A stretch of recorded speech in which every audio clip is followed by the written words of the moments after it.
of all, the topic quite literally came from our audience. The topic of how does the bankruptcy impact our homeowners when we send them off to do bankruptcy, what takes place, what do we as advocates need to know when we're sending them off to typically a third party who is handling the bankruptcy. How does that process all fit together with the work that we're doing with the loss mitigation and settlement conference process? So I'm extremely excited that Paula Barbaruolo and Justin Myers from the Albany region, they're both practicing bankruptcy attorneys, and they have agreed to present on just that topic. And I just want to make sure that folks are comfortable with the fact and understand the fact that while this is a CLE, we did want to make sure that there was a credit value for the attorneys who attend the session today. But the concept of the training and really the focus of the training is to support advocates who are not practicing law, that instead don't have any real knowledge about bankruptcy, but they do interact with bankruptcy and bankruptcy attorneys through our homeowners. So that's really the focus of this. So hopefully this is really, really beneficial to everyone, but this really was a focus for housing counselors who will be referring folks over to bankruptcy attorneys on probably a more regular basis. So I also wanted to add that Ellie Pepper is the regional coordinator for the eastern part of the state under the HOP network. She is on the phone and actually in the room with Justin and Paula. So she's going to offer a conversational element to today's webinar that we don't always have, and asking questions that are going to be probably quite relevant to housing counselors on the phone today. So if you hear her voice, that's what's going on. And other than that, I'll be reading off some questions, so just make sure you insert your questions into the chat box on your little panel. And that's all I have to say. So with that, Paula and Justin, again, thank you so much, and the show is yours. Thank you very much. I'm Paula Barbaruolo. I've been a practicing attorney in the Northern District of New York, which is basically the Albany region, for a few decades. My primary area of practice is bankruptcy and reorganization. We also focus on foreclosure defense for homeowners and consumers, and mortgage modifications both inside and outside of the bankruptcy process. I'm going to talk to you this morning about the different types of consumer bankruptcies that are available to homeowners, because bankruptcy can be an extremely powerful tool in assisting a homeowner with a mortgage modification. Feel free to set forth your questions and I will do my best to answer them. This will be a very basic overview of the bankruptcy process so that you have a general sense of how you might be able to assist your clients when you come up with a roadblock, maybe a lien or a judgment that bankruptcy might be able to fix. Understanding that most of you are not attorneys and you cannot give legal advice, and that sometimes poses a bit of a conundrum for you.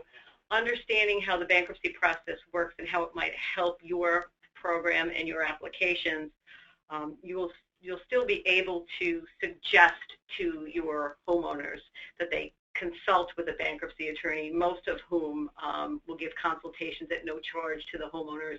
And Justin and I regularly meet with clients of housing counselors who send them to us to ask us some questions that might assist in the loss mitigation.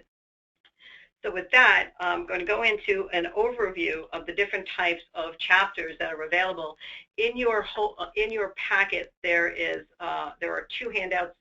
One is a glossary, and the other is the bankruptcy process.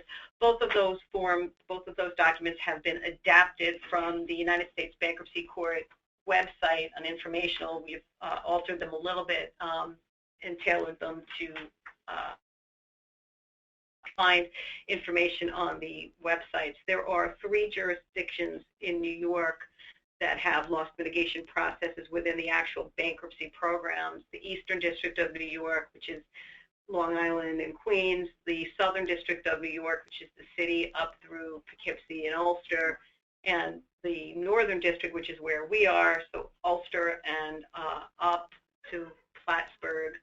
Up to Canada, essentially over to Syracuse. Right, And then there's the Western District of New York, which is Rochester, Buffalo, and unfortunately the Western District of New York does not have its own internal bankruptcy loss mitigation program. So when you're dealing with bankruptcy and consumers, there are two chapters that are available for the consumers, Chapter 7 and Chapter 13. You may have heard Chapter a liquidation bankruptcy. And the reason that is because there are no payments and no reorganization of debt in a Chapter 7. Chapter 7 is available to consumers who don't have assets that are at risk. Their assets are either liened fully to the amount of the value of the asset or exempt by law, and there are two sets of exemption laws that consumers can avail themselves of to protect their personal belongings. There's the New York State exemptions, and then there are the federal bankruptcy exemptions. Back in 2011, the New York State law was expanded to allow the New York consumers to opt between either federal or state. Before 2011, it was only the state exemptions that were available. Those are legal distinctions, and what can be protected is something that the consumer should speak to an attorney about, not necessarily something that you should be providing any information on other than talk to a lawyer about what you can protect. In Chapter 7, any asset that's not protected or is not fully lien could be subject to the reach of a bankruptcy trustee who oversees the case to take the asset. Chapter 7 is not going to be filed by an individual consumer who has an asset to protect. That asset can be protected in a Chapter 13, and we'll talk about that in a minute. There are no payments to creditors in a Chapter 7 other than the creditors that the debtor wants to pay, such as a mortgage creditor or a car creditor, anything with secured obligation. Sometimes you can hear Chapter 7 referred to as either liquidation bankruptcy or full bankruptcy, and that's because that's the chapter where the debts are just being, and the obligation to pay them will go away when the discharge of debt is granted. Chapter 7 is available to those who are consumers and qualify under a means test. There is a statutory bar under the Bankruptcy Code for some consumers cannot file a Chapter 7 based on the formula which creates their current monthly income. If the debtor does not qualify for a Chapter 7 because the current monthly income is higher than the Bankruptcy Code will allow, those consumers are able to avail themselves of a Chapter 13 reorganization. But the means test can be the subject of its own probably 8-hour seminar, so that's all I will say about the means test at this point. The things that are available to consumers in a Chapter 7 besides the discharge of general unsecured debt and secured debt that the creditors don't want to keep are things like stripping judgment liens. How often have you gone through loss mitigation and have actually been able to obtain a trial period modification, and the consumer has made the trial period payments only to have your lender not issue a permanent modification because after they reviewed title, after the 3 payments were made, a judgment lien came up on title and the lender was not comfortable with a permanent modification. Well, judgment liens, by operation of law in New York, if a consumer owns real estate and the consumer is sued and then a judgment is obtained by a creditor, that judgment is going to attach by operation of law as a lien against any real estate or real property that the debtor owns in whatever county that judgment is recorded in, whatever county clerk's office. In bankruptcy, in both the Chapter 7 and the Chapter 13, there are mechanisms to strip the judgment liens off the debtor's homestead if it impairs a homestead exemption. It's unique to bankruptcy. I don't know in any other area of law where you can strip a judgment other than in a bankruptcy context. So if you get so far as to obtain a modification but can't go forward because there's a title issue such as a judgment lien, you should have your homeowner contact a bankruptcy attorney to see if a bankruptcy option to strip it might be a good idea. When a bankruptcy is filed by a debtor, an estate is created.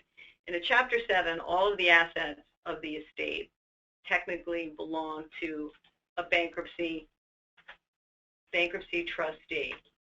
Sorry, everybody, I moved too fast.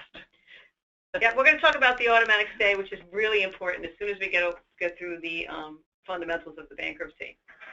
An estate is created. All the assets of the debtor technically belong to the bankruptcy estate, and there is a Chapter 7 interim trustee who's assigned to the case. The job of the trustee is to see a couple things. First of all, make sure that the integrity of the system is upheld. The debtor has disclosed all assets, all debts, all income, any transfers, and also to see if there's any assets that are not exempt or not protected so that the trustee can take the asset, liquidate it, hence the term liquidation bankruptcy, sell it, and use that money to help pay the general unsecured creditors who are otherwise not protected in a bankruptcy. Most Chapter 7 cases are no asset cases because a debtor is not going to willingly, and a good attorney is not going to put a consumer with an asset that they want to keep into a Chapter 7. That's where the Chapter 13 can come in to shelter the asset. There are a few tiers of creditors in both the Chapter 7 and the Chapter 13. There's secure debt, so that's any debt that has collateral attached, such as a home with a mortgage or a car with a loan on it. There's priority unsecured debt and general unsecured debt. The difference between the priority and the general unsecured is that the unsecured debts don't have collateral attached, but the Bankruptcy Code prioritizes which ones get paid before the others. And as you can imagine, priority debts are debts such as obligations owed to governmental entities, the Internal Revenue Service, New York State taxes, maybe fines, child support is a priority debt. And then there's the general unsecured debt, which is basically your credit cards, your personal loans, your medical bills, anything that has nothing more than a promise to pay.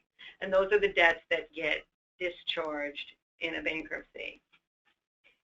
After a bankruptcy is filed, if there's a judgment lien and it's not stripped, the underlying debt to the creditor will go away, but the lien will survive. So it's very important if a homeowner has a judgment lien and they file a bankruptcy that that judgment lien gets stripped, so that it's not impairing the title. If a debtor decides after your loss mitigation that they can't afford to keep the house or it just wasn't possible, the lender will not do it, they can file a Chapter 7 and surrender the secured debt. Say to the creditor, I'm not keeping the property, you can have it, I'm not going to make the payment. And then the underlying note portion of the debt goes away and is discharged, but the lien will survive on the property. And this is a common misconception of people who file bankruptcy and some people who are outside of the bankruptcy realm. Surrendering of secured debt to the secured creditor does not remove the lien. The homeowner will still be obligated as a homeowner to third parties, to municipalities such as code enforcement. Anybody who's in the city of Schenectady understands what I'm talking about when I say that. And all it does is not obligate the debtor to pay the mortgage anymore, and the lender will have to go through a judicial foreclosure to eventually foreclose the lien and take back the property. But the difference is, once a debt like that is discharged in a bankruptcy, the lender can never come after the debtor for a deficiency, for failure, for whatever the amount is left after the foreclosure sale, because that debt will have been discharged under the note in the bankruptcy. So Paula, maybe just a quick explanation, just to be clear, on what the difference between a note and the mortgage is as legal documents. I know you started to touch on that, but just to make it clear for folks. Any secured obligation is going to have two main documents. One will be the note, which is basically the promissory note and the terms of the loan.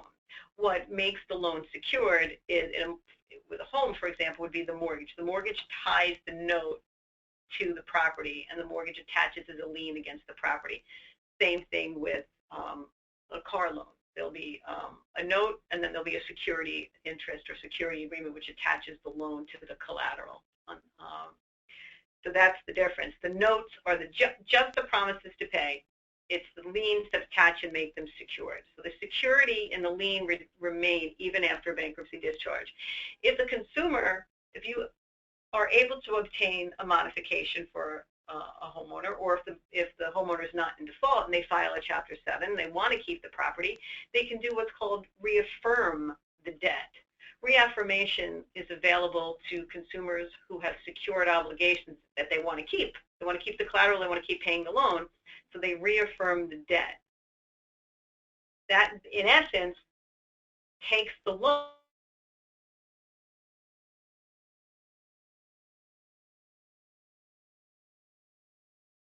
from the bankruptcy, and it is has signed an agreement inside the bankruptcy called a reaffirmation to keep the debt. If the homeowner is not sure they want to reaffirm because they need to file the bankruptcy to remove the judgment lien so that you could get back to the loss mitigation process, they might not want to reaffirm, or if they're in default, they cannot reaffirm. It's a requirement to be current to reaffirm. That doesn't mean they will lose the collateral. They can continue to pay under the mortgage, but the underlying note will still be discharged because there was no reaffirmation and none of the underlying protections in the note are there, and the loan will always remain in a bankruptcy status. The creditor will not report on the credit report, which sometimes is frustrating for some consumers because they want to rebuild their credit by paying their mortgage, but if they didn't reaffirm it, that's not going to rebuild their credit. But they can still retain the loan and the property and keep on making payments under the mortgage. So I want to, this is Ellie. Hi, everybody. I want to ask a couple of clarifying questions because I hear this a lot around this reaffirmation issue. Mm-hmm. So I think that I heard you say that a homeowner is not able to reaffirm under Chapter 7 if they're delinquent on that mortgage. Right. So many times a housing counselor is working with a servicer to try to modify a mortgage that is under a Chapter 7, and the servicer will say, we won't do anything until you reaffirm the debt. Yeah, that's frustrating. A couple questions. First, is that being said after the bankruptcy is already closed or while the bankruptcy is pending? And we're going to actually get into that a little bit later, and I'll talk a little bit more about that. I think, Ellie, you're absolutely right. That is a huge problem that I think most people who do loan modification see come up every once in a while. And frankly, I'm presuming that most of the time this has come up after the bankruptcy has already been closed. Because if the debtor's already in bankruptcy, you would know that, and there are things we could do. But if the bankruptcy is already closed and discharged, that's it. You can't reaffirm. The reaffirmation agreement must be signed and filed with the court prior to the bankruptcy discharge. If not, then there's no reaffirmation. The note has been discharged. But and Justin can get into this later, it's not necessarily accurate that they can't modify the loan just because it wasn't reaffirmed. You might get that from somebody who doesn't understand the process. Push, because you still can do it. In fact, we've done it, right, Justin? Oh, sure. Yeah. I mean, the really quick answer is that under the HAMP guidelines that I'm sure I don't have to tell most of the housing counselors on the call, HAMP absolutely and very explicitly says that reaffirmation agreements are not, or the lack thereof, are not a bar to a modification. You can absolutely have a modification if a debt was not reaffirmed in a Chapter 7. And if a homeowner subsequently modifies a mortgage after obtaining a bankruptcy discharge where the note was discharged because there's no reaffirmation, does signing a modification agreement revive the debt? Generally, no. Generally, no. I've seen it come up once in probably the last 5 years where it was either hidden in a modification agreement or whether it was just outright requested. A couple of questions have actually come up that I think are appropriate to answer at this point in time. One of the questions is whether or not the mortgage needs to be listed in a bankruptcy. All debts must be listed, whether they're current or not current, whether the debtor intends to retain or surrender. The Bankruptcy Code is very clear that when debtors come into bankruptcy, the relief is extremely advanced and provides a great advantage to a consumer. So debtor has to come into bankruptcy with clean hands. So the code is very specific as to what the debtor must disclose: income, assets, debt, expenses, bank statements, copies of mortgages, copies of deeds, copies of liens, It all must be disclosed. And under bankruptcy, it's disclosure, disclosure, disclosure. So, however, sometimes you'll hear from your homeowner, oh, I didn't include my home in my bankruptcy. That's not accurate. You have to include every debt. You have to list every asset. Because a debtor didn't want to surrender and reaffirmed or kept the house, they sometimes equate that with not including it in the bankruptcy. So that's a common misconception. If a debtor doesn't include an asset or a debt, they could find themselves on the wrong end of a United States trustee inquiry into failure to disclose. So, and I think that there was one other question that I'm going to address at this point. What are the advantages of reaffirming? Well, the main advantages of reaffirming a debt, a secure debt, and I would never suggest reaffirming an unsecured debt. I'm specifically talking about secure debt. The advantage is for somebody who's current, who knows they can afford the debt, can continue to make the payment. Reaffirming the debt will help them rebuild their credit later, because now all of the underlying protections are still there because the note survives, and the creditor will start reporting it. And they'll report it current. They'll also report it late, but they'll report it current. And the biggest advantage is the rebuilding of credit for those people who are able to afford the mortgage. Sometimes you have a debtor that can't get a modification because the debt-to-income ratio is too high, and sometimes because they're paying their credit debt. How often do you see homeowners come to you in default on their mortgage, but they're current on their massive credit debt, just paying on the minimum payments? And from your perspective, from our perspective, that's foolish, because the main goal is the house. But it's easier to pay a little bit to credit card companies than to pay the big mortgage company. Plus, the credit card companies hound a lot worse than the mortgage creditors do. So consumers will pay those debts. Another chapter that's available to consumers is Chapter 13. Chapter 13 is a very flexible, desirable chapter for those who want to save their homes but can't qualify for a mortgage. Chapter 13 is a reorganization. The reorganization term is anywhere between 36 and 60 months, or 3 to 5 years. Chapter 13 does require a monthly payment to a Chapter 13 standing trustee. A standing trustee is a trustee who is assigned to all of the Chapter 13s in a jurisdiction. And the trustee takes the payments and holds them each month while the plan of reorganization that's been set forth by the debtor is reviewed and finally approved by the court, and then the trustee will make payments underneath the plan of reorganization. The payments in a Chapter 13, there are a lot of flexibility. The ability to strip judgment liens is also existent in Chapter 13, but there are other liens that can be stripped in Chapter 13 that cannot be stripped in a Chapter 7. So subordinate mortgages. If there's a subordinate mortgage on the property that's wholly unsecured, in other words, after the first mortgage is owed more than the value of the property, Chapter 13 will afford a debtor the ability to strip that second mortgage and deem it unsecured, which could help you with your loss mitigation. Chapter 13 also allows the debtor to get current on secured obligations that are in arrears, such as mortgage payments. Debtor can't qualify for a modification and is able to afford the mortgage, but just can't catch it up and then won't take the payment. Chapter 13 will allow the debtor to cure the mortgage arrears while continuing to make ongoing payments current as of the date of the filing. Real property taxes can be paid in a Chapter 13. IRS taxes, state taxes, past due child support can be paid in a Chapter 13.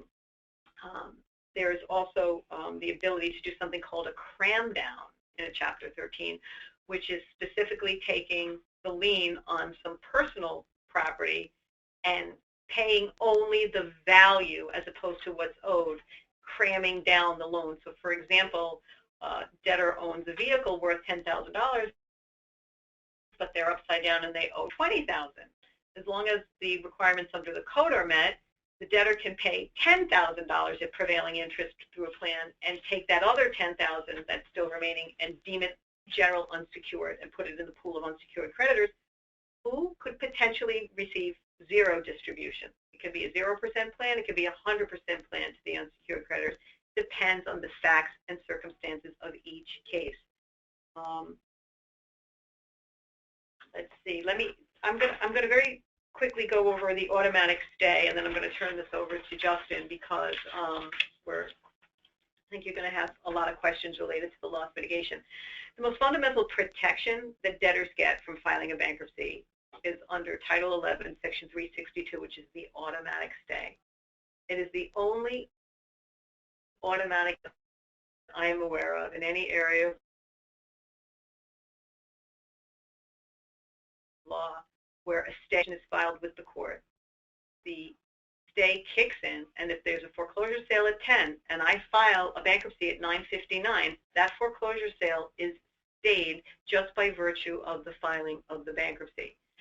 The automatic stay kicks in and protects the debtor against either the commencement, the continuation, the enforcement of a debt, or creation of a lien, or perfecting a lien against any property that the debtor owns that's property of the bankruptcy estate. And in basically every bankruptcy, almost every asset the debtor owns becomes property of the estate. So a creditor can't foreclose once the stay is in place unless the stay is lifted. And there are mechanisms and means for a creditor to lift that bankruptcy protection, but it has to be on motion to the court, and the court has to grant it. As long as the debtor is making payments under the bankruptcy sufficient to pay the debt, the automatic stay will remain in place. There are certain exceptions to the automatic stay. Most of them have to do with domestic support and the creation and determination of divorce or paternity or support. Some evictions are not stayed. If the eviction was already in place and there's an order, then it's not stayed. But if the eviction has not started yet, it will be stayed by the bankruptcy. There's a very limited basis of no stay if there's a foreclosure commenced by HUD, but in 20 years, I don't know that I've ever actually seen one of those. So bankruptcy stay is a very, very powerful tool. I want to leave you with this because it's another common misconception is the difference between a dismissal of a bankruptcy and a discharge. Many clients will come into us to modify their mortgage who've already had a bankruptcy and say, oh, my bankruptcy was dismissed 2 years ago, and we say, oh, it was dismissed? So it failed? No. It completed, but that's when it dismissed it. I said, okay. Dismissed bankruptcies are bad. Discharged bankruptcies are good. The ultimate goal of a bankruptcy, in most cases, is a discharge of debt. Once the discharge is granted, then that makes it easier for the consumer or debtor to deal with whatever debt is remaining. A dismissal means the bankruptcy failed. And most dismissals occur in the context of Chapter 13 because it's very rare for a Chapter 7 to dismiss because there's no payments in a Chapter 7, and the only way a Chapter 7 is really ever dismissed is if there's some, bad faith or cause. And the United States Trustee, which is the office that oversees all bankruptcies, has sought reason to dismiss the case, thinking the debtor was not eligible, they didn't obtain credit counseling before bankruptcy, which is an absolute requirement, and specific bankruptcy counseling, or if maybe the debtor really didn't come into court with clean hands and the U.S. trustee doesn't think they should be entitled to avail themselves of a bankruptcy relief. Because pursuant to a 1934 United States Supreme Court case, bankruptcy has been defined as being available to the honest but unfortunate debtor. So dismissals, not good. Discharges mean the debts have been discharged, other than anything that has been reaffirmed. And with that, I'll take a look and see if there's any questions. So I think the only one that you have not answered yet, and Paula, kudos to you for pulling that off and just integrating them into your presentation. Lovely. The only question is, where on the credit report can we see if a debt was reaffirmed? Okay, you can't see whether it's reaffirmed. You have to infer. A reaffirmed debt will start reporting again. If the credit report says included in a Chapter 7 bankruptcy or included in a wage earner plan and it's not showing any current payments, it's probably not been reaffirmed. Reaffirmation is actually unique to Chapter 7, not Chapter 13. So you can't necessarily tell, you have to infer it. If you really want to know if the debt's been reaffirmed, you can check PACER, and Justin's going to talk to you about how to get onto PACER and what PACER does and what PACER is. Understand that in most bankruptcies, consumers don't lose property that they want to retain. There is an absolute way in almost every case to protect assets for a homeowner. And it's very, very, very powerful, and it can be a useful tool for you in your loss mitigation. And with that, I think I'll turn it over to Justin. If you have any questions, feel free to pop them up, and we can always revisit them later. So, hello everybody. I know I've chimed in sort of unannounced previously, but I'm Justin Myers. I'm an associate in Ms. Barbaruolo's office. Paula had the great foresight about 5 or 6 years ago to ask me, Justin, what do you know about this loss mitigation thing? And I had never heard about it, and we started looking into it. And so we've been doing loss mitigations with our bankruptcy practice for about 5 to 6 years now. But the program's been in effect for about... The program in bankruptcy court has been in effect for about 2.5 years, in the Northern District rather, for about 2.5 years, but realistically, almost all the cases that have been filed have been done in the bankruptcy court in the last 2 years, as far as loss mitigation goes.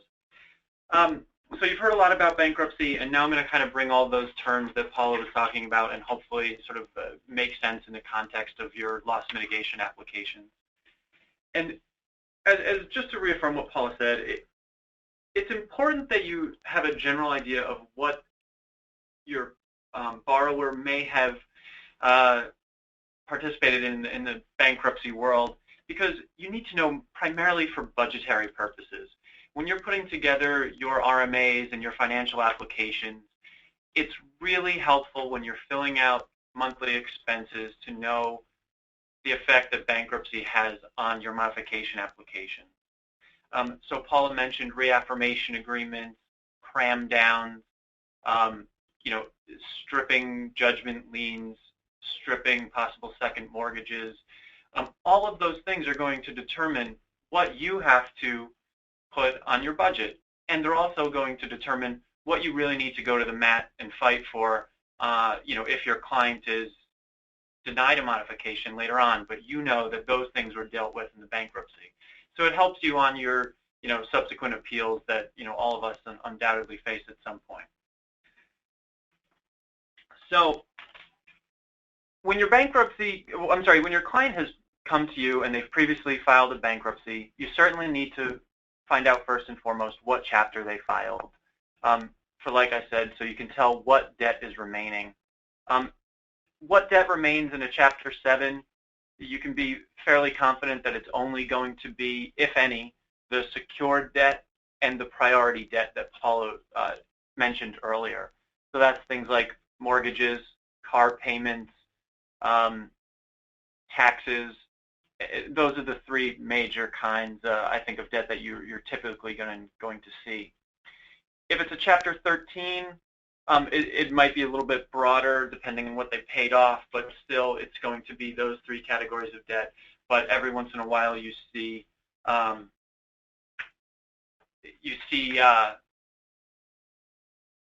some additional debts that were kind of handled separately and specially in the modification. Also, what you can tell by a previous bankruptcy is whether they're still eligible, whether they're eligible again for another bankruptcy.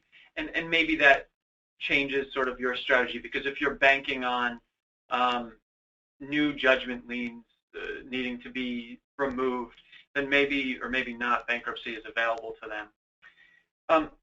Now, this is very different for folks who are still in an active bankruptcy. In an active bankruptcy, you should almost always be contacting the attorney when you find out that a bankruptcy is still active to see what the attorney's plan is for certain debts. They'll be able to hopefully explain to you why they made certain choices as far as how to handle a mortgage or a car loan or anything similar to that really does impact your budgetary considerations. So again, the Chapter 7 is important because a discharge comes quickly. Like Paula said, about 3 to 4 to 5 months from the commencement of a Chapter 7 case, there's going to be a discharge. And you may want to plan your loss mitigation application around that discharge. Sometimes if homeowners have the time, I certainly opt to file the application with the bank after a Chapter 7 discharge. That way, all of those unsecured debts are cleared and they don't weigh down, the sort of back-end debt-to-income ratio that the banks are looking at, and you don't have to worry about providing for it in sort of your net, your comparison of their net income and their expenses. To go also back to a question that was answered earlier before, the HAMP program does not require a reaffirmation of a mortgage. Any bank that tells you that they're denying you under a HAMP program because of that is absolutely incorrect. You can find that in Chapter 2. It's, I think, Section 1.2 of the latest HAMP regulations. I think it's looked at that a few times, have you? Every once in a while. Maybe even wrote it down for purposes of this webinar. And just to make sure that it hasn't changed. Yeah. If there is no reaffirmation agreement, and so now, of course, we're talking strictly in a Chapter 7, but we have a later modification. I think we mentioned it earlier. It does not necessarily revive the obligation under the note. There would have to be very specific language, not only in the modification, but also in the paperwork, and there would have to be a separate note, really, to revive the previously discharged note, mortgage note. What you do see occasionally is after a Chapter 7 discharge, you will see a subordinate note in mortgage that's necessary, and basically essentially creating a balloon payment, because they weren't. It usually happens when a homeowner is so far underwater and they want to give them a modification but just can't because the principal balance due on the mortgage is so high. They'll separate it out and make a balloon payment at the end. You will see notes that come in regards to that. That gets a little more difficult, and you really have to take a look at the timing of the bankruptcy. And I think at that point, if you have concerns with having your client signing a subordinate note in mortgage, refer them to an attorney, refer them back to their bankruptcy counsel for a bit more advice. And just to interject here, I think it's a smart idea for you to get to know your local bankruptcy attorneys. I know we work with a lot of housing counselors up here, and we answer questions all the time. As you're going through, you may just have a question, and the client doesn't necessarily need bankruptcy, but you might want to know what happened in an old case. And we're more than happy, for example, to look it up on Pacer and tell you if your homeowner's attorney, you can't get a hold of them, or for whatever reason they can't answer your question. But it's the old rule about keeping your friends close. Just a practice pointer. Get to know your consumer bankruptcy attorneys in your area. So as far as non-HAMP modifications and whether reaffirmation agreements are going to be required under other programs, that gets to be a more difficult question to answer, at least for me. A lot of times it will come down to investor guidelines, and you do need to kind of probe the denial a bit and ask the bank, show you those guidelines, and determine whether that is a basis under that particular investor for denying a loan modification. One quick aside on investor guidelines. There is a great decision that was just handed down in the Southern District of New York. It's Rushmore v. Hosking. So it's Rushmore Loan Servicing. It was just issued on January 11th by Judge Brissetti. And essentially it involved an issue where Rushmore Loan Servicing had denied someone in bankruptcy loss mitigation for a loan modification and had cited investor guidelines. Well, the judge didn't like that. They couldn't produce the guidelines. They had a vice president of the bank come and testify in court, which is not all that unusual from my understanding in the Southern District. And on the stand, the vice president of Rushmore Loan Servicing says, well, I didn't provide the guidelines mostly because they're not really written down so much as they're just a guy down the hall. Well, You heard him right. that judge didn't appreciate that answer much, and I think Rushmore is paying a penalty currently. And the adjustment litigation programs in the context of bankruptcy court tend to be very successful because you have judges that have the ability to do things like that. Unfortunately, in the state court process, as much as the judges would like to do that, I don't know how much authority they do, so we don't see that very often. Okay, so we've talked about Chapter 7 and Chapter 13's reaffirmations, cramdowns, discharges, motions for relief from stay, orders, things like that. Now, how do you determine when you have a client in your office what has happened in their bankruptcy case when the borrower can't tell you and when those pesky bankruptcy attorneys just don't return your calls? Well, if you flip the slide, please. You can go to PACER. PACER is the government document sort of depository. All cases that are filed in bankruptcy court, as well as every other federal court in the country, have mandatory online repositories for everything filed in the court. It takes the place of the old-fashioned county clerk's offices that we use here in New York. PACER is a public access to court's electronic records. It's an acronym. It is available to anyone. You do have to sign up for it by judicial district. In New York, there's 4 judicial districts. You got to go to your local district to kind of get the exact registration page that you need to. Within the district, most of the bankruptcy courts also keep their own PACER accounts. PACER registrations. So you have to make sure that for bankruptcy purposes, you're getting to where you need to. We did provide the link to PACER for the Northern District, but general information can be found at pacer.psc.uscourts.gov. PACER is available to everyone. You don't have to be an attorney to get on PACER.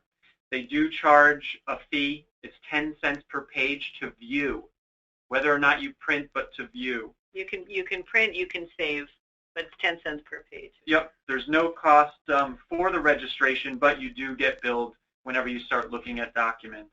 The bill is quarterly. I know that is of particular interest to legal services and housing counseling agencies with limited budgets. They bill you quarterly. The first $15 of usage is free. If you keep it under 15, they don't bill you. If you go over 15, then they bill you for whatever you've actually used. In research, PACER does charge everyone. There's no exemption for government agencies, legal services, non-for-profits, anything. They charge everyone and everyone alike. Okay, that's quickly about PACER. Now, how do you use it, and what sort of information can you obtain from it? On the screen right now, you're seeing a typical Chapter 7 PACER kind of case heading, docket heading. At the top, you can obviously you've probably gotten to this page because you've input either your client's name or social security number. Social security number is a little bit more direct, but if they're concerned with divulging that, then you can certainly use their name, and if you know what district they were in. So you'll see the bankruptcy case number at the top. Over on the right-hand side, it gives you the top in the right corner there. It gives you very useful dates on determining sort of where in the process this bankruptcy is. Now, this particular bankruptcy was terminated back in October. You'll see the termination date of October the 8th, 2015. Now, the termination date is the date that the bankruptcy was administratively closed, not the date. It doesn't necessarily mean that it was dismissed, like Paula said. In this case, you'll also see right below it that the debtor received their discharge on September 22nd. The other deadlines are probably not as useful for housing counselor and loan modification purposes. You will also see the date that in this case was June 12th, 2015. Obviously, that's going to be important because you're going to have to put that on your RMA. or other financial application. If the case was dismissed, there would also be a line that said date dismissed. So it wouldn't be dead or discharge, it would be date dismissed. Yes, thank you, Paula. Okay, so if we could flip to the next screen, it is important that I guess if you don't see a discharge or you don't see a dismissal, then you need to really look at the docket and figure out, well, what happened to the case? Is it still pending? And maybe it's not quite what you understand it to be, but the attorney's listed. You should always feel free to give them a call and see if they'll work with you. It works a lot better if you call with your client as well. All right, so now on the screen, these are also typical entries for a Chapter 7 and what they may look like on the docket if you go looking for a reaffirmation agreement, a discharge, a motion for relief from stay. All of those sorts of things are sort of shown here. At the top, at the very top in the blue box, the very long paragraph there is what's called a trustee's no asset report. The no asset report is essentially the trustee's acknowledgement and determination that there was no property that needed to be administered in the bankruptcy estate. That's a good sign. If you see that, generally speaking, you can expect, unless there's all kinds of crazy things on the docket below, that your client is going to be in and out of bankruptcy without too much opposition from the trustee, who 99% of the time is the main hurdle in a Chapter 7. Below there, you see a reaffirmation agreement. The reaffirmation agreement, that's what they look like. That's what you're looking for. If you're trying to determine whether a Chapter 7 debtor has reaffirmed a mortgage, a car, or anything else that they could possibly have said, I kept that in bankruptcy, or it wasn't included in the bankruptcy. You'd have to click on the actual document to see what was reaffirmed with respect to this one. Presumably that was a vehicle, because then lower there's a motion for relief from stay. Correct. As Paula said, right below that, you see a motion for relief from stay. Here, you can see by kind of the nature of the entry that they gave an address, so you can tell that was probably a mortgage. And it was, in this case, it was with Trustco, who doesn't offer loan modification, so probably in hindsight, a really bad example.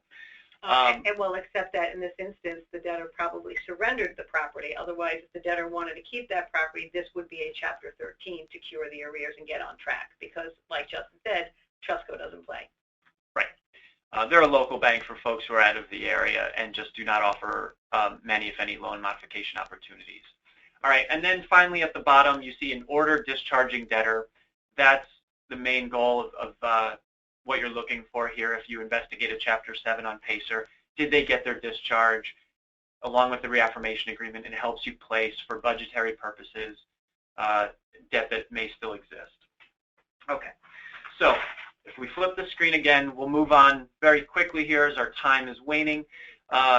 When your client has filed bankruptcy and they didn't tell you, immediately you've got to take a look at their docket or talk to their attorney.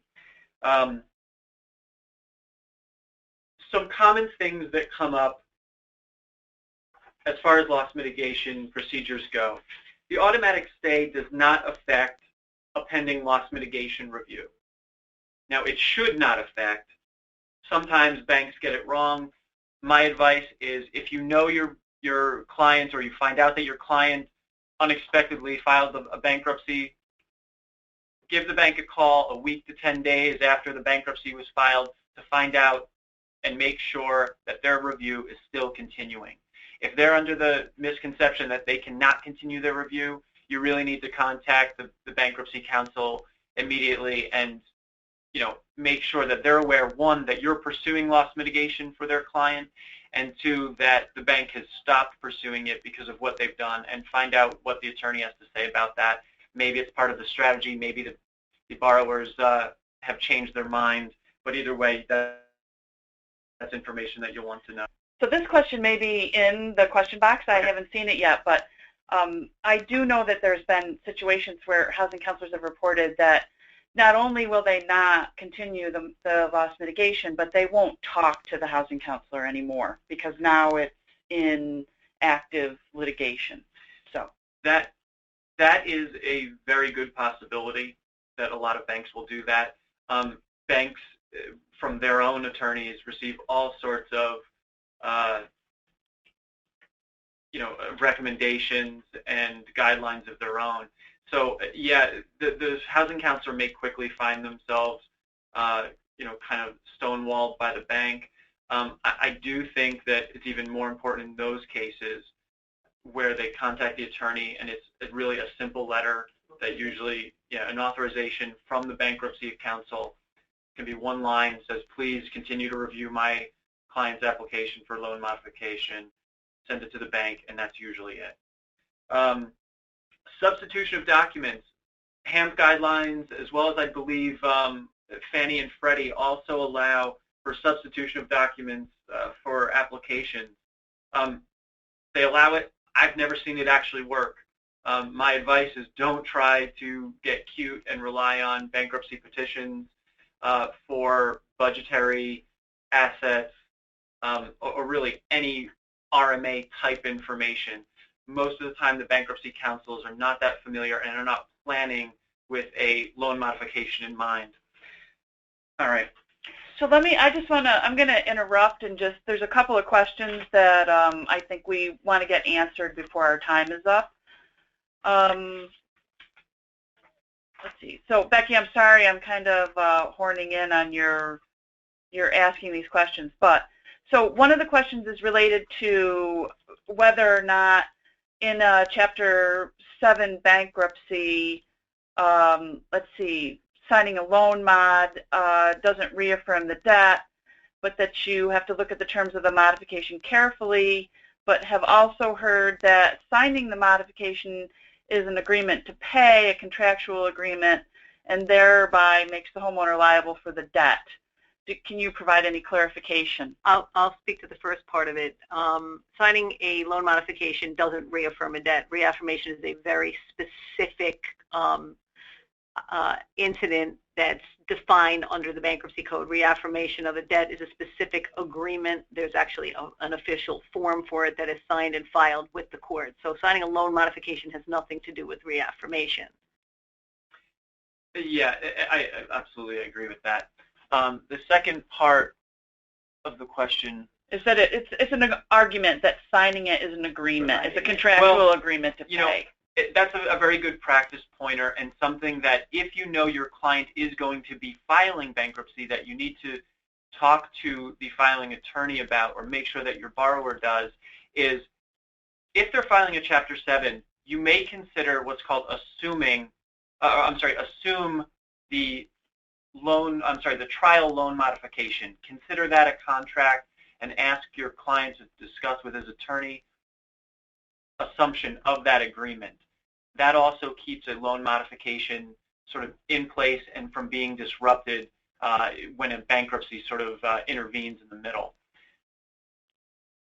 Yeah, so I think part of the question as well is that when you have somebody that's walked in, let's say they filed bankruptcy and received their discharge maybe a year ago, let's say, right?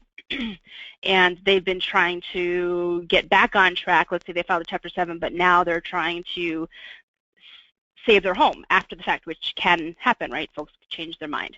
So when you have somebody who has signed, has not reaffirmed their debt, the bankruptcy has long since been closed out, they received their discharge successfully, and now they've successfully been offered, let's say, a trial modification and now a permanent modification, I think what the question now is asking is what liability does that person sign off? What level of liability is that when they sign that loan modification after the discharge?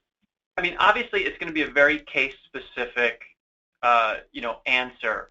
But I can say with pretty good confidence, generally, when you're looking at HAMP modifications or anything from Fannie or Freddie, there's almost always a very explicit portion of the modification agreement that says it is not disturbing a bankruptcy discharge. And so if that information is not, like I said, fairly explicitly in your modification agreement, then I think any housing counselor that's trying to advise a client on the modification really needs to send them to their bankruptcy attorney. Send them back to the attorney. But that information is almost always in sort of the large form agreements that I think we see most of the time, but smaller banks are going to have different agreements that you got to be very careful about. I'd like to skip now a couple slides ahead and speak on the bankruptcy court's loss mitigation process. One more, thank you. All right, so very quickly, what the loss mitigation process means and how housing counselors can really be involved in this or continue to be involved once their clients go into a bankruptcy. In the Northern District, the process from start to finish, and what I mean finish, I mean a decision on the application, generally takes about 90 days. I've received answers in as little as 30 days before. And answers in as much as 60, 6 to 9 months. Oh, sure. I mean, there can always be on the longer side, but I think when the process is really working, it's about 90 days from the submission, from the beginning of loss mitigation to an answer, with the application being submitted sometime in the middle of that. It is available in all consumer bankruptcies, Chapter 7 and Chapter 13. It has to be the home. It cannot be a rental property. What is great about the Northern District's program is really it sets a very strict scheduling order, and the judge is very involved. In the last 2 years, there's been about 1,200 loss mitigations filed. Of those, the vast majority, probably the vast majority are in Chapter 13. Only about 1 out of 11 loss mitigations that's filed are in Chapter 7. Our office personally has never done a loss mitigation in Chapter 7. Usually, strategically, it just doesn't make a lot of sense for folks, but you can do them in both, and they can be successful in either chapter. They're highly successful in Chapter 13. The success Yes. rate in the Northern District Bankruptcy Loss Mitigation Program is what do you think, Justin? District-wide, I don't think the court has that information. At least it wasn't available to us. But I mean, for our own office, inside bankruptcies loss mitigation, we're looking at about a 75% success rate, and I count a success as any time a loan modification was offered. In those cases, it's giving our client a chance to bring the loan current, and I would say in probably about 99% of those cases, our person is taking them because they really do work. You know, that's compared to what I'm seeing outside in state court of maybe 30 to 35 to 40% success rate. So it is high. It has been highly successful for at least our office, and I think that holds pretty true for district-wide as well. And I think in part it's because, unlike in state court, when you're going, there's a different local counsel that doesn't really know anything, it's just a messenger. In bankruptcy court, even though it's a voluntary process, once the bank agrees to it, they have to agree to it and engage in good faith. And the information went stale, or I need this information, that doesn't work without a judge. That's correct. You know, he does give us, the parties, both a lot of leeway to go through the process and, you know, to field all the ridiculous requests that come from the bank. But, you know, we work through that, and I think it ultimately serves the borrower very well. Just to compare the Northern District's process to the Eastern and Southern District, the processes are very, very similar. I would say the one large difference between the three districts, with the Northern being a little bit different than the rest, is that the Northern District has much more frequent status hearings for the application. There's a lot more opportunities for the attorneys to be involved in the process, and so things might get done a little bit quicker than in the Eastern and Southern. But all three of the districts do stay motion for relief from stay motions during the pendency of the process, which is also a pretty big deal, and it allows a borrower who may even be struggling despite relief in bankruptcy to at least give loss mitigation, you know, a good try before it starts to crumble. In the loss mitigation program, the debtor makes a payment. We can even make it a reduced payment, but they make a payment. All right. So unfortunately, we've reached the end. The last thing that I'd like to leave you with, we did go a little bit longer than we thought, is how housing counselors can become and stay involved in bankruptcy loss mitigation. You certainly should reach out to your local legal service partnerships and other local attorneys. We did skip the portion of the presentation that showed you how to get to your local district bankruptcy court calendar. The calendars typically set a loss mitigation day. In the Northern District, for instance, loss mitigation is on Monday. You go to the calendar, you can see who the local attorneys are who are filing lots of loss mitigation requests. That may be an attorney that you decide to reach out to, you know, if you're interested and you don't have other local attorneys who work with your organization to ask bankruptcy questions to. So okay. at this point, I'm going to turn to Becky. Yeah, so Justin, before we get to the questions, I wanted to just allow folks that needed to get off, just because this is the time frame that we advertised for. We do have the CLE verification code. It's in your chat box on your dashboard, but it's JL042. So feel free to submit that to get your CLE credits. And then for those of you that would like to stay on, we do have some quite relevant questions that I think are important for a lot of other folks as well. So feel free to stay on if you have the time. If not, to those of you who have to leave, thank you and have a great rest of your day. So moving along, Justin and Paula have already agreed that they can stay on for a few minutes longer, so just thank you to you both again. Okay, so some of the questions. Michelle, did I miss anything before we kind of unofficially sign off for some folks? Nope, we're all set. Thanks. Okay, perfect. Okay, so one of the questions has to do with just the function of a Chapter 13. Do folks have to, you know, how you submit it? Do you have to have a surplus in order to file a Chapter 13? Yeah, it's called disposable income. The wage earner plan, the Chapter 13 is reorganization. There must be funds to use to reorganize. However, in a Chapter 13 where we're engaging in loss mitigation, we're using the mortgage payment to help reorganize.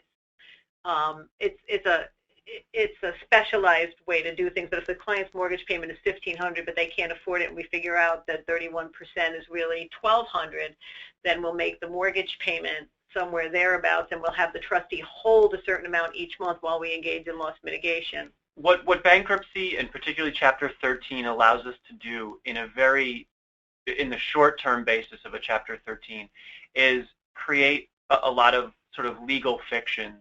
So we can say that, you know, for the first 6 months of a bankruptcy plan, before we engage in loss mitigation, we are going to only pay the mortgage company, you know, maybe it's, you know, $300–400 less than they're otherwise contractually due. And as the process continues through a 13, it doesn't make the client fall behind as far as the bankruptcy is concerned, and it allows the process to go forward to give them a chance to get into loss mitigation to hopefully resolve the mortgage once and for all.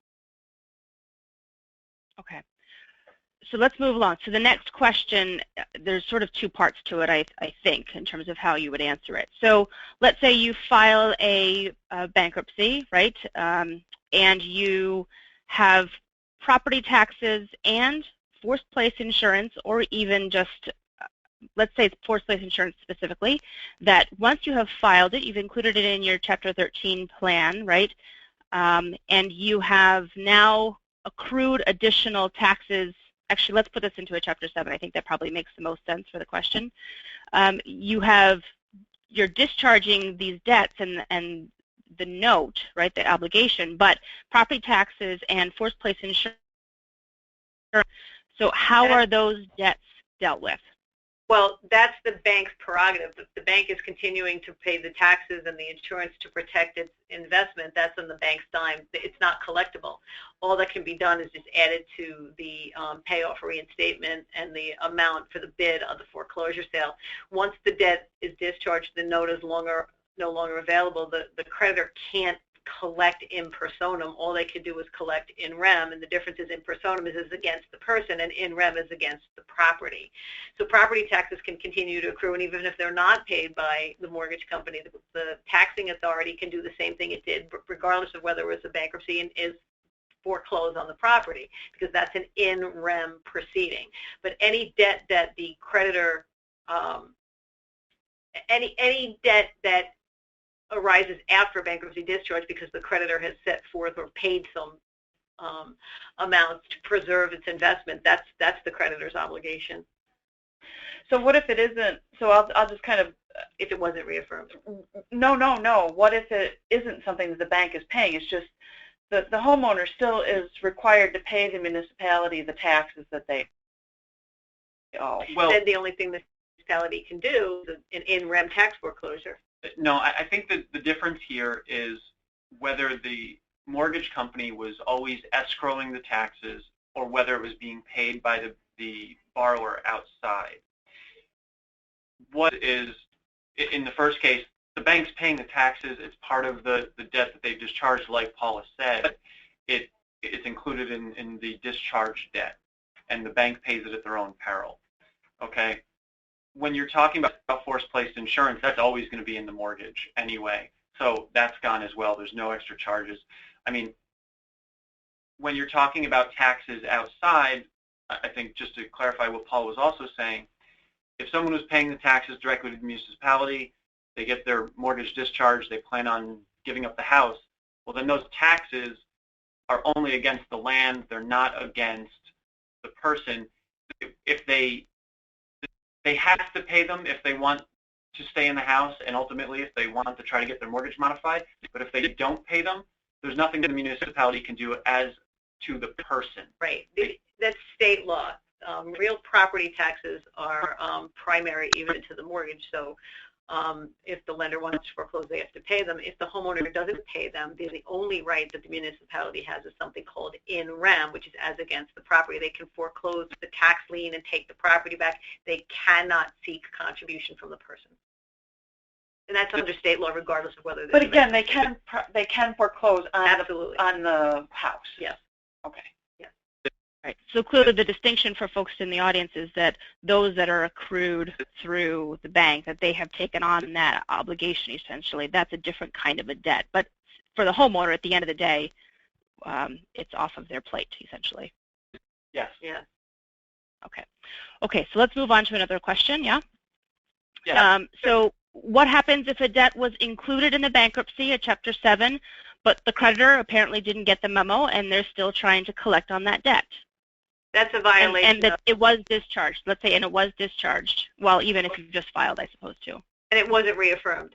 Correct. If the creditor is continuing to collect while the case is still open, it's the violation of Section 362. And Section 362, which is the automatic stay, has a provision where the creditor can be sanctioned if it does not stop collection.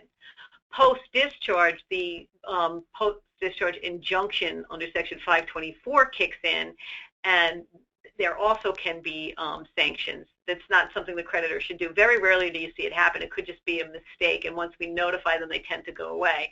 Only time they don't is when they're a personal creditor and they don't get it, and then sometimes you have to seek court intervention to stop them from collecting. The threat of sanctions is generally does it.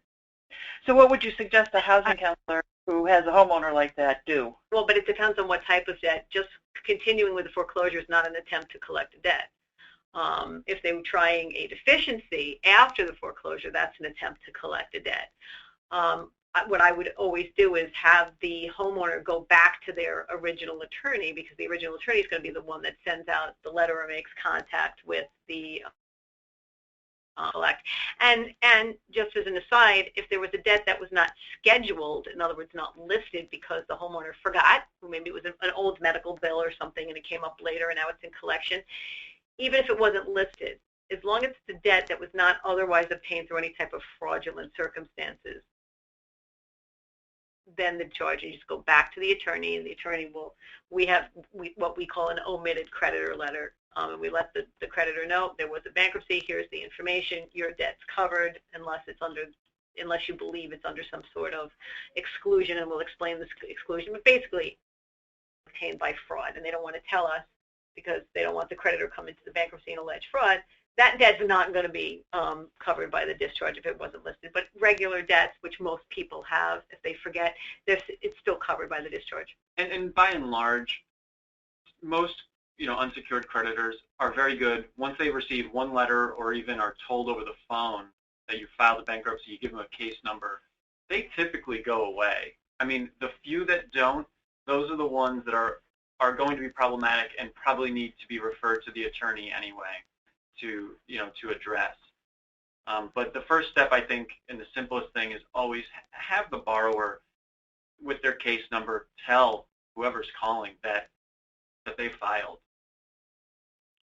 So I would also note that just as a practice point for your homeowners that have in fact filed bankruptcy and successfully obtained their discharge, you will have some lenders who, if you don't reaffirm that, use to send monthly statements for fear of that sanction that Paula was talking about.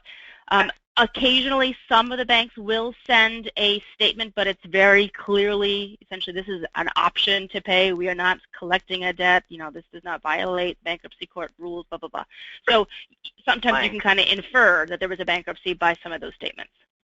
Right. If it wasn't reaffirmed, they're not, and they send a statement, it's going to be an informational statement so that they don't violate the stay. If it was reaffirmed, they should send a regular statement.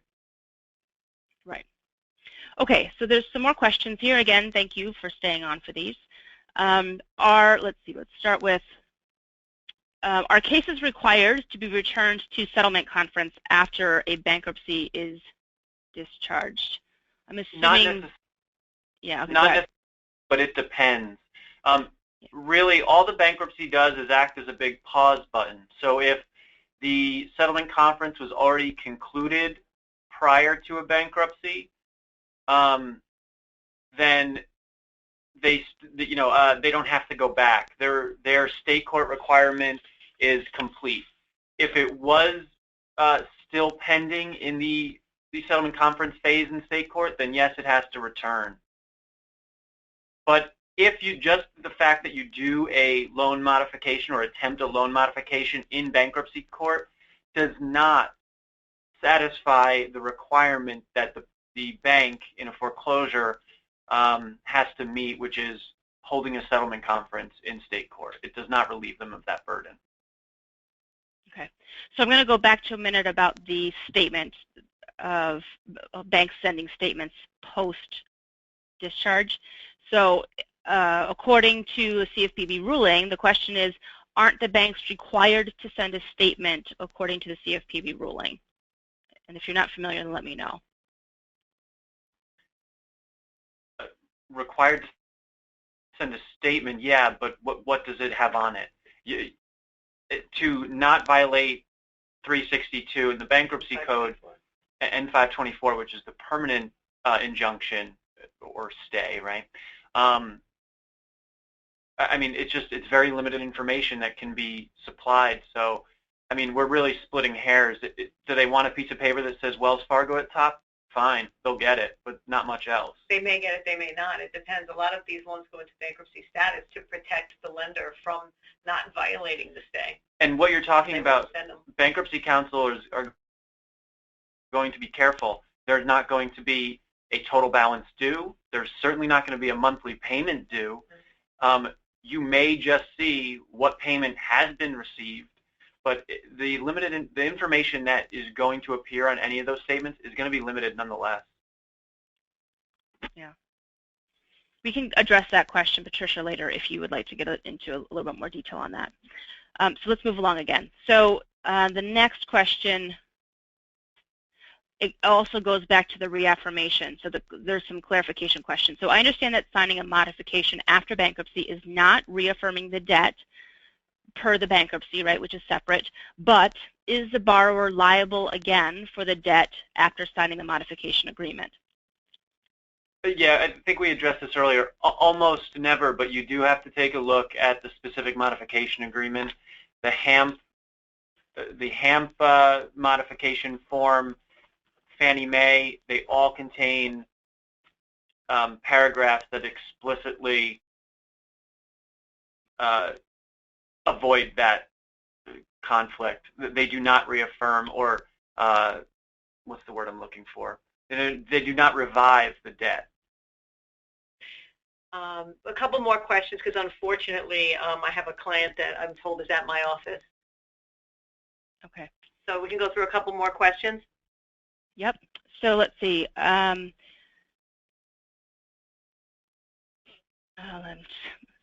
let's see. Can a debtor? Oh. I see the debtor in possession. That's a very specific question. Do you want me to talk about that one? Go ahead. Yep. A debtor in possession is a Chapter 11. It's called a DIP. We didn't talk about Chapter 11s, but Chapter 11s can exist for consumers who are over the debt limit requirement for Chapter 13, because not everybody can be a debtor under Chapter 13. It depends on how much debt is owed. So if the debt is over the jurisdictional amount for a Chapter 13, it has to be an individual Chapter 11. It's not just for corporations. Yes, you can absolutely continue to follow through applying for a modification. It just means that the stakes are a little higher because the debtor has more debt. And anytime you have, if a Chapter 11 is concerning a business, you're always going to have, one hell of a time trying to get, business financials past an underwriter. So that's always going to be inherently more difficult.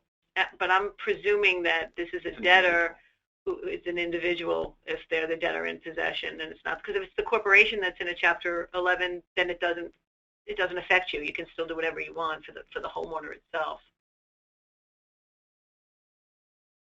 Okay, so I think I'm going to ask just one more question over the phone here, and then maybe one we can address separately. So can a debtor make a motion in their Chapter 13 to confirm a trial payment plan as opposed to making contractual payments along with the arrears?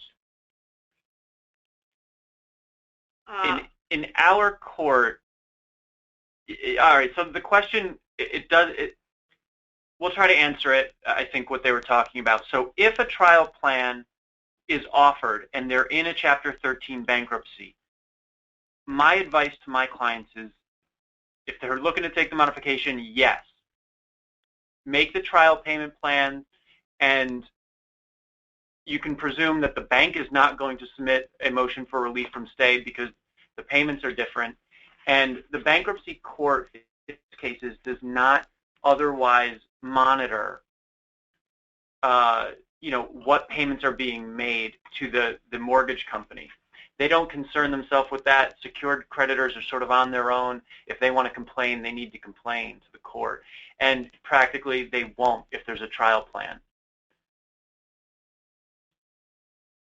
So the short answer is yes, people should be making their trial plan payment. Okay, hopefully that answers that question. I'm not completely clear as to what the question is myself. So Pam, if you wanted to submit that question directly, you can send it to me and I can get it to Justin and Paula and see whether they can answer it further for you. The other one has more to do about the function of bankruptcy, so I think I might just address that maybe later on. So to Paula and Justin, thank you so much. I don't see any other questions at the moment. Thank you so much for staying on later. Thank you for presenting. I think it was extremely helpful for folks. So have a great rest of your day. Thank you. And you can certainly pass our phone number on to anyone who has questions. We're happy to talk to them separately.